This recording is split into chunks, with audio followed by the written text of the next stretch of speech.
بسم اللہ الرحمن الرحیم۔ گمنام ہیروز کے معزز ناظرین، السلام علیکم۔ آئیے چلتے ہیں کہانی کی طرف۔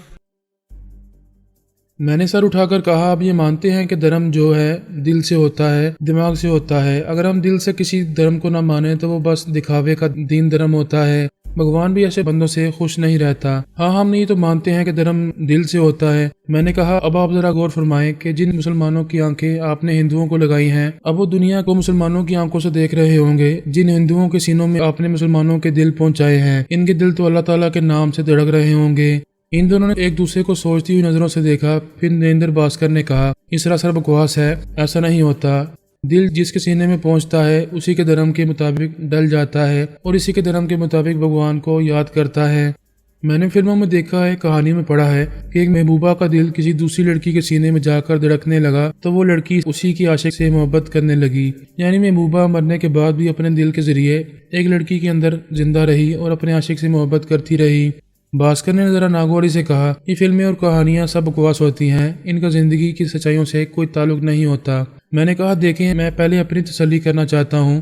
جمنا پرساد نے پوچھا، آپ اپنی تسلی کس طرح کر سکتے ہیں؟ میں نے کہا، اب تک آپ نے جتنے ہندوؤں کو مسلمانوں کا دل اور آنکھیں دی ہیں، میں ان سے ملنا چاہتا ہوں، انہیں دیکھنا چاہتا ہوں کہ واقعی وہ اب تک ہندو رہے یا مسلمانوں کے دل اور آنکھوں کی وجہ سے مسلمان ہو گئے ہیں۔ جمنا پرساد نے ہنستے ہوئے کہا، آپ تو بالکل بچوں جیسی باتیں کرتے ہیں۔ ہم آپ کو اسی شہر میں کئی ایسے ہندو جوانوں اور عورتوں سے ملائیں گے جو مسلمانوں کے دل اور آنکھیں حاصل کرنے کے بعد ایک نیا جیون بتا رہے ہیں اور اپنے بھگوان کی پوجا پاٹ بھی کر رہے ہیں۔ میں ایسے لوگوں سے ضرور ملوں گا اور آج ہی ملوں گا۔ نریندر بھاسکر نے کہا، دیکھیں مسٹر دھرمویر، ہم شیو سینا والے بڑی طاقت رکھتے ہیں اور یہاں اسی شہر میں ہماری اچھی خاصی تعداد ہے۔ یہاں ہمارے ہندو دلیر نوجوان جس وقت چاہے اس وقت تباہی مچا سکتے ہیں، آپ کے اس اسپتال کو توڑ پھوڑ کر رکھ سکتے ہیں، لیکن ہم نے ایسا نہیں کیا ہے۔ ہم آپ کو محبت سے سمجھانے آئے ہیں۔ میں نے کہا، میں بھی محبت سے سمجھنا چاہتا ہوں، صرف اپنی تسلی کرنا چاہتا ہوں۔ نریندر بھاسکر نے کہا، کوئی بات نہیں، ہم ابھی آپ کو ایسے چند ہندو مردوں اور عورتوں کے پاس لے جائیں گے جو مسلمانوں کے دل اور آنکھیں حاصل کرنے کے بعد بڑے آرام سے اپنا دھرم کے مطابق زندگی گزار رہے ہیں۔ کیا آپ ابھی چلنا پسند کریں گے؟ میں اٹھ کر کھڑا ہو گیا، پھر بولا، میں نے کہا میں دیر نہیں کرتا، ہم ابھی چلیں گے۔ میں ان دونوں کے ساتھ دفتر سے نکل کر باہر آیا۔ وہ اپنی گاڑی کی طرف بڑھتے ہوئے بولے، آپ ہمارے ساتھ چلیں؟ میں نے کہا، نہیں، آپ آگے چلیں، میں اپنی کار میں آپ کے پیچھے آتا رہوں گا۔ میں اپنی کار میں آ کر بیٹھ گیا، پھر اسے سٹارٹ کر کے ان کے پیچھے جانے لگا۔ میں نے خیال خوانی کے ذریعے علی سے کہا، تم میرے دماغ میں رہو گی، یہ معلوم کرو کہ میں کیا چاہتا ہوں اور اب تمہیں کیا کرتے رہنا ہے۔ میں ڈرائیو کرتا ہوا ان کے پیچھے چلتا ہوا ایک محلے میں آ کر رک گیا۔ نریندر بھاسکر نے وہاں کے چیئرمین کو بلا کر کہا، ہم نے جن لوگوں کو دل اور آنکھیں دان کی تھیں، ان سب کو اپنے گھر بلاؤ، ہم ان سے ضروری باتیں کرنا چاہتے ہیں۔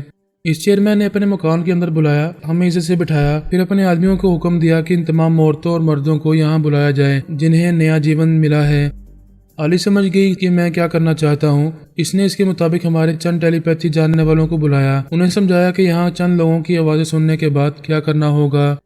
تھوڑی دیر کے بعد ایک ایک کر کے عورتیں اور مرد آنے لگے۔ ان میں جوان بھی تھے اور کچھ عمر رسیدہ بھی تھے اور وہ تعداد میں 6 تھے۔ میں نے ان سے کہا، آپ سب ایک ایک کر کے اپنا نام بتائیں، پھر یہ بتائیں کہ کیا کام کرتے ہیں اور کہاں رہتے ہیں۔ وہ ایک ایک کر کے مختصر طور پر اپنے اپنے بارے میں بتانے لگے۔ علی اور دوسرے ٹیلی پیتھی جاننے والے ان کے دماغوں میں پہنچنے لگے۔ میں نے ایک عمر رسیدہ شخص کو مخاطب کرتے ہوئے کہا، ہردیو، تم چمن پور سے یہاں دہلی آئے ہو، تم اندھے ہو چکے تھے، یہاں تمہیں آپریشن کے ذریعے نئی آنکھیں ملی ہیں اور اب تم اچھی طرح دیکھ رہے ہو۔ بتاؤ کہ تم کیا دیکھتے ہو، کیا محسوس کرتے ہو؟ ہردیو نے دونوں ہاتھ جوڑ کر کہا، آپ لوگوں کی کرپا سے مجھے نئی آنکھیں ملی ہیں، میں پھر سے دنیا کو دیکھ رہا ہوں اور بہت خوش ہوں۔ ہر چیز صاف طور سے دکھائی دیتی ہے، ہر رنگ پہچان میں آتا ہے۔ کوئی پریشانی یا الجھن تو نہیں ہے؟ ذرا سوچ کر بتاؤ۔ وہ سر جھکا کر سوچنے لگا۔ اس کے دماغ میں ہمارا ایک ٹیلی پیتھی جانے والا موجود تھا، وہ اس کی مرضی سے سوچ رہا تھا۔ پھر اس نے سر اٹھا کر ذرا ہچکچاتے ہوئے نریندر بھاسکر اور جمنا پرساد کو دیکھا۔ انہوں نے کہا، کیا بات ہے؟ تمہارے دل میں جو کچھ ہے اسے کہو۔ وہ بات یہ ہے کہ جب میں بہت دور سے 5 وقت کی اذان سنتا ہوں تو میری آنکھوں کے سامنے مسجد کا گنبد اور مینار دکھائی دینے لگتے ہیں۔ میں آنکھیں بند کرتا ہوں تو اندھیرا چھا جاتا ہے، میں اندھیرے سے گھبرا کر آنکھیں کھولتا ہوں تو مجھے پھر وہی منظر نظر آتا ہے۔ جمنا پرساد اور نریندر بھاسکر نے پریشان ہو کر ایک دوسرے کو دیکھا۔ چیئرمین بھی حیرانی سے دیکھ رہا تھا، دوسرے بھی سوچ میں پڑ گئے تھے۔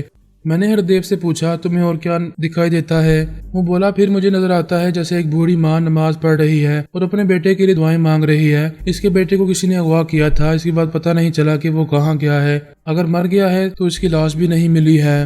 میں نے ہردیو سے پوچھا کیا تمہیں پتا ہے کہ تمہیں کسی مسلمان کی آنکھیں دی گئی ہیں؟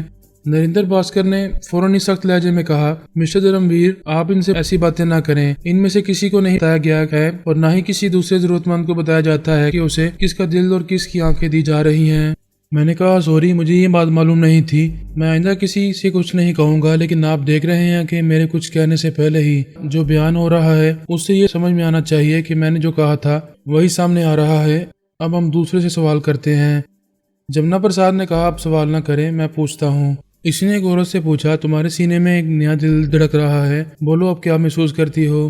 وہ بولی ویسے تو میں بالکل ٹھیک ہوں اور آپ لوگوں کا شکریہ ادا کرتی ہوں، مجھے نئی زندگی ملی ہے، لیکن میں پوجا کرتے وقت کبھی کبھی پریشان ہو جایا کرتی ہوں۔ کیوں پریشان ہو جاتی ہو؟ میں کیا بتاؤں، میرا دل پوجا پاٹ میں نہیں لگتا۔ جب میں اکیلی ہوتی ہوں تو سوچتی ہوں ہم کیسے لوگ ہیں جو سانپوں کی پوجا کرتے ہیں، سانپوں کو دودھ پلاتے ہیں، لیکن جو مسلمان ہمارے ساتھ بھائی بن کر رہتے ہیں انہیں ہم زہر پلاتے ہیں، ان سے نفرت کرتے ہیں، یہ کیسی دوگلی زندگی ہے؟ نریندر بھاسکر نے غصے سے گرجتے ہوئے کہا چپ ہو جاؤ، بکواس مت کرو۔ وہ ذرا سہم کر پیچھے ہٹ گئی۔ میں نے کہا مسٹر بھاسکر اگر آپ اس طرح غصہ دکھائیں گے اور ان سے سوالات کریں گے تو یہ اپنے اندر کی سچی باتیں کبھی نہیں بتائیں گے، اور میں سچ معلوم کرنے آیا ہوں۔ پھر میں نے ایک نوجوان سے پوچھا تم اپنے احساسات بتاؤ اور تمہیں ڈرنا نہیں چاہیے، ہمیشہ سچ بولنا چاہیے تاکہ معلوم تو ہو کہ جب ہم کسی کا دل، آنکھیں اور گردے لیتے ہیں تو ہماری زندگی پر اور ہمارے دھرم پر ان کا ایسا اثر پڑتا ہے۔ اس نوجوان کے دل میں پیدائشی خرابی تھی، پھر سوراخ ہو گیا تھا، ڈاکٹروں نے کہا تھا کہ اس کا دل تبدیل کرنا ہوگا، اور اب اسے ایک نیا دل مل چکا تھا۔ وہ بولا میں اپنے بارے میں کیا بتاؤں، بس ٹھیک ہوں، خوش ہوں، مجھے ایک نئی زندگی مل گئی ہے، میں پوجا پاٹ بھی کرتا ہوں، میرے لیے ایسی کوئی پریشانی نہیں ہے۔ لیکن وہ کہتے کہتے رک گیا۔ اس کے سامنے بیٹھے ہوئے چیئرمین نے کہا ہاں کہو، تمہیں رکنا نہیں چاہیے، دل میں جو کچھ ہے اسے بیان کرو۔ وہ کہنے لگا میں 2 برس پہلے پرانی دلی میں رہا کرتا تھا، وہاں ہمارے پڑوس میں ایک بچہ اردو کی پہلی کتاب پڑھتا تھا کہ اللہ ایک ہے، پاک اور بے عیب ہے، اس کا کوئی شریک نہیں ہے، نہ اس نے کسی کو پیدا کیا اور نہ وہ کسی سے پیدا کیا گیا۔ وہ بچہ روز یہی سبق اونچی آواز میں پڑھتا رہتا تھا اور میں سنتا رہتا تھا، مجھ پر کبھی اس کا اثر نہیں ہوا، میں ایک کان سے سنتا تھا اور دوسرے کان سے نکال دیا کرتا تھا۔ آج 2 برس کے بعد یہاں آیا ہوں اور میرا آپریشن ہوا ہے، میرا دل تبدیل کیا گیا ہے، تب سے میں اس بچے کی آواز اپنے اندر سنتا ہوں تو میرا دل دھڑکنے لگتا ہے، وہی آواز اندر سے آتی ہے اللہ ایک ہے، اس کے سوا کوئی عبادت کے لائق نہیں ہے، باقی جو بھی پرستش ہے وہ بت پرستی ہے، کفر ہے، گمراہی ہے۔ جمنا پرساد نے پریشان ہو کر پوچھا یہ کیا بکواس کر رہے ہو، کیا واقعی تمہارے اندر سے یہ آواز ابھرتی ہے؟ جی ہاں، میں سچ کہہ رہا ہوں، میرے اندر سے یہی آواز ابھرتی ہے اور میں سنتا ہوں، اسی لیے کہہ رہا ہوں، اگر آپ منع کریں گے تو نہیں کہوں گا۔ میں نے کہا نہیں، تلوار کی دھار پر بھی سچ کہنا چاہیے۔ پھر میں نے ایک نوجوان لڑکی سے پوچھا کیا تمہاری آنکھوں میں پیدائشی طور پر خرابی تھی؟ وہ ہاں کے انداز میں سر ہلا کر بولی ہاں، میری آنکھیں بہت کمزور تھیں، پھر جوان ہوتے ہوتے بالکل ہی کمزور ہو گئیں، میں دیکھنے کے قابل نہیں رہی، اب مجھے آنکھیں دی گئی ہیں۔ اب تمہارے احساسات کیا ہیں؟ یہی کہ میں اندھیروں سے نکل کر بہت خوش ہوں اور اس دنیا کو پھر سے دیکھ رہی ہوں، اور خداوند کریم کا۔ وہ بولتے بولتے رک گئی، جھجک کر جمنا پرساد، نریندر بھاسکر اور چیئرمین کو دیکھنے لگی، پھر سنبھل کر بولی میں اس دنیا کو اور اس کے رنگین نظاروں کو دیکھ کر بھگوان کا لاکھ لاکھ شکر ادا کرتی ہوں۔ میں نے کہا ابھی تم نے خداوند کریم کا نام لیا تھا، اب بھگوان کا نام کیوں لے رہی ہو؟ ایسا کیوں ہو رہا ہے؟ وہ جھجکتے ہوئے بولی پتہ نہیں کیوں مجھے ایک مسلمان لڑکے سے محبت ہو گئی ہے، وہ اکثر خداوند کریم کا نام لیتا ہے، وہی نام ابھی میری زبان پر آ گیا تھا۔ نریندر بھاسکر نے اٹھ کر غصے سے پوچھا کیا کہا تم نے؟ تم ہندو ہو کر ایک مسلمان لڑکے سے محبت کر رہی ہو؟ موزرا سہم کر پیچھے ہٹتے ہوئے بولی میری سمجھ میں نہیں آتا، میں کیا کروں، پتہ نہیں یہ کس کی آنکھیں ہیں، اگر کسی مسلمان لڑکی کی آنکھیں ہیں اور وہ اپنے کسی مسلمان نوجوان کو چاہتی تھی تو یہ آنکھیں اسی نوجوان مسلمان کو دیکھتی ہیں، اسی کو چاہتی ہیں، اور میں بے اختیار اس کے پاس چلی جاتی ہوں، اس کی باتیں سننے لگتی ہوں اور اس کی باتوں سے متاثر ہو کر اس کی مرضی کے مطابق بولنے لگتی ہوں۔ یہ کہہ کر وہ دونوں ہاتھوں میں منہ چھپا کر رونے لگی۔ اس بڑے سے کمرے میں بہت سے افراد تھے، سب یہ باتیں سن رہے تھے اور سب کو چپ لگ گئی تھی، سب گمسم ہو کر اپنے اپنے طور پر سوچ رہے تھے، بار بار نریندر بھاسکر اور جمنا پرساد کو دیکھ رہے تھے۔ میں نے کھنکار کر گلا صاف کرتے ہوئے کہا مسٹر نریندر بھاسکر اور مسٹر جمنا پرساد، آپ لوگوں کو صاف صاف بتا دینا چاہیے کہ ان سب کو مسلمانوں کے دل اور مسلمانوں کی آنکھیں دی گئی ہیں، اسی لیے ان کے اندر رہ رہ کر اسلام بیدار ہو رہا ہے۔ آپ ان سب کے سامنے تسلیم کریں کہ آپ مسلمانوں کو قتل نہیں کر رہے ہیں، ان کی تعداد کم نہیں کر رہے، بلکہ ان کے دل اور آنکھیں اپنے ہندو بھائیوں اور بہنوں کو دے کر انہیں مسلمان بنا رہے ہیں۔ جتنے مسلمان ادھر کم کر رہے ہیں ادھر اتنے ہی مسلمان پیدا ہو رہے ہیں۔ اگر آپ حساب میں کمزور نہیں ہیں تو حساب کر کے دیکھ لیں۔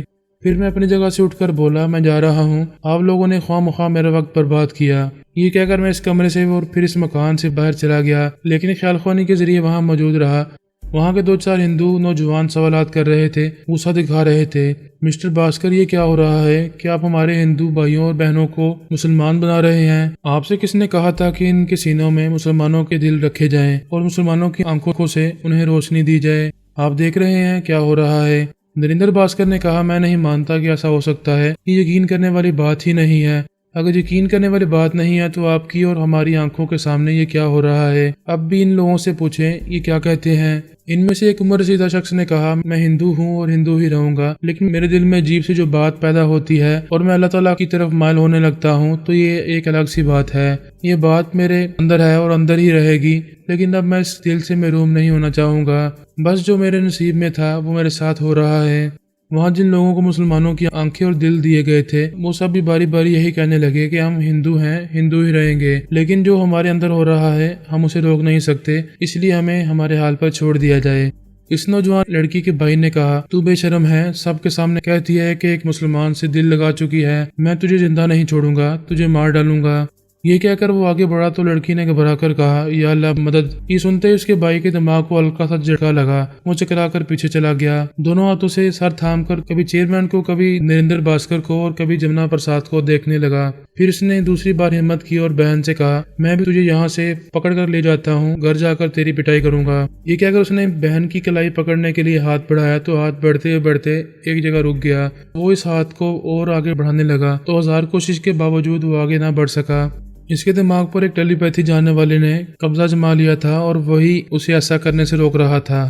وہ لڑکی نے حالات سے متاثر ہو کر یا اللہ پکارتی جا رہی تھی۔ وہاں آپریشن کے بعد جتنے بھی نئی زندگی گزارنے والے موجود تھے وہ متاثر ہو رہے تھے، اندر ہی اندر سوچ رہے تھے کیا ہمارے اندر واقعی ایسی تبدیلی ہو رہی ہے۔ ان کے اندر چھپے ہوئے ہمارے ٹیلی پیتھی جاننے والے یہ خیالات پیدا کر رہے تھے کہ وہ لاشعوری طور پر متاثر ہیں اور مسلمانوں کی طرح سوچنے لگے ہیں، بولنے لگے ہیں، لیکن بظاہر انہیں علم نہیں ہوتا ہے۔ وہ لاشعوری طور پر مسلمان ہیں کیونکہ ان کا دل مسلمان ہے، ان کی آنکھیں مسلمان ہیں۔ اس عمر رسیدہ شخص نے کہا، شریمان نریندر بھاسکر، یہ آپ نے ہمارے ساتھ اچھا نہیں کیا، ہم اندر سے بدل گئے ہیں۔ آپ اب کیا کریں گے؟ کیا آئندہ بھی دوسرے ہندوؤں کو اسی طرح اندر سے مسلمان بناتے رہیں گے؟ آپ ذرا اپنے اس طریقے پر غور کریں۔ یہ کہہ کر وہ وہاں سے جانے لگا، اس کے پیچھے دوسرے بھی جانے لگے۔ وہاں جو لوگ کھڑے ہوئے تھے وہ بھاسکر کو اور جمنا پرساد کو لعنت ملامت کر رہے تھے اور چیلنج کر رہے تھے کہ اگر آئندہ انہوں نے ایسی حرکت کی تو وہ انہیں اپنے علاقے میں گھسنے نہیں دیں گے۔ وہ شیو سینا کی اگر اعلیٰ عہدیدار ہیں تو وہ شیو سینا والوں سے خود ہی نمٹ لیں گے، آئندہ الیکشن میں انہیں ایک ووٹ بھی نہیں دیں گے۔ ہمارے تمام ٹیلی پیتھی جاننے والے بھاسکر اور جمنا کے دماغوں میں رہ کر معلوم کر رہے تھے کہ انہوں نے اپنے دیش کے کتنے شہروں کے اسپتالوں کو اپنے غلط مقاصد کے لیے خریدا ہے اور کتنے مسلمانوں کو اب تک قتل کیا ہے اور ان کے اعضاء ہندو ضرورت مندوں تک پہنچائے ہیں۔ وہ ان سب کے نام، پتے اور فون نمبرز معلوم کرنے لگے، ان تک پہنچنے لگے، پھر ان کے دماغوں میں پہنچ کر مختصر سا تنظیمی عمل کر کے ان کے ذہنوں میں یہ باتیں نقش کرنے لگے کہ آپریشن کے بعد وہ اپنے آپ کو اسلام کی طرف مائل محسوس کر رہے ہیں اور ان کے ساتھ ایسا کچھ نہ کچھ ہوتا ہے کہ وہ دین اسلام کی طرف جھکنے لگتے ہیں۔ کسی کو جبرن اپنے دین کی طرف مائل نہیں کیا جاتا۔ ہمارا مقصد بھی یہ نہیں تھا کہ ہم ٹیلی پیتھی کے ذریعے انہیں دین اسلام کی طرف مائل کریں، لیکن ان دشمنوں کو اسلام دشمنی سے باز رکھنے کے لیے اور مسلمانوں کے قتل سے بھی باز رکھنے کے لیے یہ ضروری تھا کہ عارضی طور پر ان کے دماغوں میں یہ باتیں نقش کی جائیں، انہیں یہ تاثر دیا جائے کہ اگر انہوں نے آئندہ مسلمانوں کے ساتھ ظلم کیا اور ان کے اعضاء ہندوؤں کے اندر پہنچائے تو ان کے ہندو بھی مسلمان ہونے لگیں گے اور وہ اپنے مقصد میں بالکل ناکام رہیں گے۔ اس وقت وہ دونوں ہندو نریندر بھاسکر اور جمنا پرساد بری طرح الجھ گئے تھے۔ وہاں سے اپنی کار میں بیٹھ کر جانے لگے، راستے میں بحث کرنے لگے۔ بھاسکر نے جھنجھلا کر کہا، میں کبھی نہیں مانوں گا یہ بھی کوئی بات ہوئی کہ مسلمان کا دل اگر کسی ہندو کے سینے میں رکھ دیا جائے تو ہندو مسلمان ہو جائے، ایسا کبھی ہو ہی نہیں سکتا۔ جمنا نے کہا، میری بھی سمجھ میں نہیں آ رہا، لیکن ہم نے اپنی آنکھوں سے دیکھا ہے، ان تمام ضرورت مندوں کے بیانات سنے ہیں جن کے آپریشن ہو چکے ہیں، جن کے سینے میں مسلمانوں کے دل پہنچ چکے ہیں، جنہیں مسلمانوں کی بینائی مل چکی ہے۔ وہ کسی نہ کسی پہلو سے خود کو مسلمان ظاہر کر رہے ہیں یا پھر کسی حد تک اسلام سے متاثر ہو رہے ہیں۔ اور اس بھاسکر نے کہا ہمیں دوسرے شہروں کے اسپتالوں سے بھی رپورٹ حاصل کرنا چاہیے کہ وہاں جن ہندوؤں کے اندر مسلمانوں کے عذاب پہنچائے گئے ہیں ان کے کیا بیانات ہیں۔ نریندر بھاسکر نے اپنی کوٹھی کے احاطے میں آ کر گاڑی روکی، پھر وہ اندر آ کر ڈرائنگ روم میں بیٹھ گئے۔ اس نے ریسیور اٹھا کر رامپور کے ایک ڈاکٹر کے نمبر پنچ کیے، پھر رابطہ ہونے پر کہا، ہیلو، میں نریندر بھاسکر بول رہا ہوں۔ دوسری طرف سے ڈاکٹر نے کہا، بھاسکر جی نمسکار، آپ نے مجھے یاد کیا، پھر تو ضرور مجھے فائدہ پہنچانے والی بات ہوگی۔ فائدہ پہنچانے والی باتیں بعد میں ہوں گی، ابھی بتاؤ کہ تم نے 2 دل کے مریضوں کے آپریشن کیے تھے، تبدیلی قلب کے ذریعے انہیں نئی زندگی دی ہے، اب ان دونوں کی میڈیکل رپورٹ کیا ہے؟ وہ دونوں بالکل ٹھیک ہی ہیں، کبھی کبھی کوئی پرابلم پیدا ہو جاتی ہے تو میں انہیں چیک کرتا ہوں، پھر انہیں دعائیں دیتا ہوں، ان دعاؤں کے استعمال سے ان کے دل پھر صحیح طرح کام کرنے لگتے ہیں۔ ڈاکٹر، میں ایک بچکانہ سوال کر رہا ہوں، تم اس کا صحیح جواب دو۔ وہ بچکانہ سوال کیا ہے؟ تم نے ان دونوں کے سینوں میں 2 مسلمانوں کے دل ٹرانسفر کیے ہیں، کیا ان دلوں کے باعث وہ دونوں مسلمان ہو جائیں گے؟ وہ انکار میں جواب دینا چاہتا تھا، لیکن میں نے اسے جواب دینے سے روک دیا۔ وہ تھوڑی دیر تک خاموش رہا۔ بھاسکر نے پوچھا، تم چپ کیوں ہو؟ وہ میری مرضی کے مطابق ہچکچاتے ہوئے بولا، میں کچھ عجیب سی بات دیکھ رہا ہوں۔ پچھلی شام میں نے ان دونوں کا معائنہ کیا تھا، ایک کو انجیکشن لگانے کے بعد پوچھا تھا کہ اب تم کیسا محسوس کر رہے ہو؟ اس نے کہا تھا، خدا کا شکر ہے، میں بالکل ٹھیک ہوں۔ ڈاکٹر یہ کہہ کر ذرا چپ ہو گیا، پھر بولا، میں اب آپ کو کیا بتاؤں کہ یہ سنتے ہی میں چونک گیا۔ میں نے اسے پوچھا، تم بھگوان کا نام نہیں لے رہے؟ اس نے ہچکچاتے ہوئے کہا، ہاں بات ایک ہی ہے، بھگوان کہیں یا خدا کہیں، لیکن آج کل میرے ذہن میں، میرے دل میں اور زبان پر خدا کا ہی نام آ رہا ہے۔ بھاسکر نے پریشان ہو کر جمنا کی طرف دیکھا۔ اس نے پوچھا، ڈاکٹر کیا کہہ رہا ہے؟ بھاسکر نے کہا، میں بتاتا ہوں۔ یہ کہہ کر اس نے فون پر ڈاکٹر سے پوچھا، اور دوسرے مریض کا کیا حال ہے؟ وہ تو مجھے اور حیران کر رہا ہے، کہہ رہا ہے کہ اسے ایک مسلمان عورت سے محبت ہو گئی ہے اور اس سے شادی کرنا چاہتا ہے، لیکن وہ بضد ہے کہ اسے پہلے مسلمان ہونا پڑے گا۔ پھر وہ مریض کیا کہہ رہا ہے؟ وہ کیا کہے گا، پتہ نہیں اس کا دماغ کیوں گھوم گیا ہے۔ وہ اپنا دھرم چھوڑ کر مسلمان بننا چاہتا ہے، بلکہ اپنے گھر والوں کو بھی اسلام میں داخل ہونے پر مجبور کر رہا ہے۔ بھاسکر نے غصے سے کہا، اگر وہ ایسا کر رہا ہے تو میں اسے گولی مار دوں گا، شیو سینا کے آدمی اسے زندہ نہیں چھوڑیں گے۔ اس نے غصے سے ریسیور پٹک دیا، پھر جمنا پرساد کو تمام صورتحال سے آگاہ کرنے لگا۔ جمنا پرساد نے اس کی باتیں سن کر ریسیور اٹھایا، نمبر پنچ کیے۔ اس کی سوچ کہہ رہی تھی کہ وہ ایک یہودی تنظیم کے زونل سربراہ کیمرون سے رابطہ کر رہا ہے۔ کیمرون شیو سینا کے اعلیٰ عہدیداروں کو کروڑوں روپے کی مالی امداد فراہم کر رہا تھا۔ ہندوستان میں جو مسلمان یہودی تنظیم کے اور ان کے سرگرمیوں کے خلاف تھے، وہ ان کے خلاف یہی چاہتا تھا جو نریندر بھاسکر اور جمنا پرساد کر رہے تھے۔ جمنا پرساد نے رابطہ ہوتے ہی کہا، ہیلو مسٹر کیمرون، میں جمنا پرساد بول رہا ہوں۔ کیمرون نے کہا، ویل مسٹر پرساد، کیا نیوز ہے؟ دھندا ٹھیک چل رہا ہے؟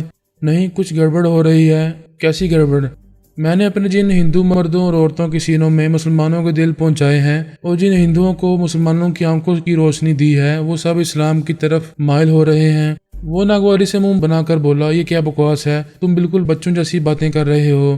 ہم نے بھی پہلے یہی سمجھا تھا، لیکن پھر ہم نے اپنی آنکھوں سے دیکھا ہے۔ ہمارے سامنے 6 ایسے ہندو عورتیں اور مرد تھے جن کی ہارٹ سرجری کی گئی تھی اور انہیں آنکھوں کی بینائی دی گئی تھی۔ آپ رامپور کے ڈاکٹر سے فون کے ذریعے معلوم کر سکتے ہیں، وہ بھی اس بات کا گواہ ہے۔ اس کے بھی 2 مریض ایسے ہیں جو مسلمان بننا چاہتے ہیں۔ تم ایسی باتیں کر رہے ہو جسے کوئی ڈاکٹر، کوئی سائنسدان تسلیم نہیں کرے گا۔ یہ تو کوئی بات نہ ہوئی کہ مسلمان کے سینے سے دل نکال کر کسی ہندو کے سینے میں ڈال دیا جائے یا یہودی کے سینے میں ڈال دیا جائے تو وہ ہندو یا یہودی فوراً ہی مسلمان بن جائے گا۔ یہ تو بڑی مضحکہ خیز بات ہے۔ میں اس یہودی تنظیم کے زونل سربراہ کیمرون کے اندر پہنچ گیا تھا اور اس کے خیالات پڑھ رہا تھا۔ وہ اپنے ایک بنگلے میں تنہا رہتا تھا۔ آج کل اس کا ایک نیا ساتھی اس کے ساتھ رہنے لگا تھا۔ اس نئے ساتھی کا نام جے پرکاش تھا۔ وہ اس وقت اس کے پاس بیٹھا ہوا تھا۔ اس نے پوچھا، یہ کس قسم کی باتیں ہو رہی ہیں اور یہ مسلمان اور ہندو کا کیا معاملہ ہے؟ کیمرون نے اس سے کہا، تم یہ بتاؤ، کیا ایسا ممکن ہے کہ ایک مسلمان کے سینے سے دل نکال کر کسی ہندو کے سینے میں ایڈجسٹ کیا جائے تو کیا وہ مسلمان ہو جائے گا؟ جے پرکاش نے انکار میں سر ہلا کر کہا، ہرگز نہیں، ایسا کبھی نہیں ہوتا۔ سر سے لے کر پاؤں تک انسانی اعضاء نہ ہندو ہوتے ہیں، نہ مسلمان ہوتے ہیں اور نہ ہی یہودی ہوتے ہیں۔ وہ تو جس کے جسم میں پہنچتے ہیں اسی کے دین دھرم کے مطابق کام کرتے ہیں۔ میں کیمرون کے دماغ سے نکل کر جے پرکاش کے دماغ میں پہنچا تو اس نے فوراً ہی سانس روک لی۔ مجھے اپنی غلطی کا احساس ہوا۔ میں فوراً ہی کیمرون کے دماغ میں واپس آ گیا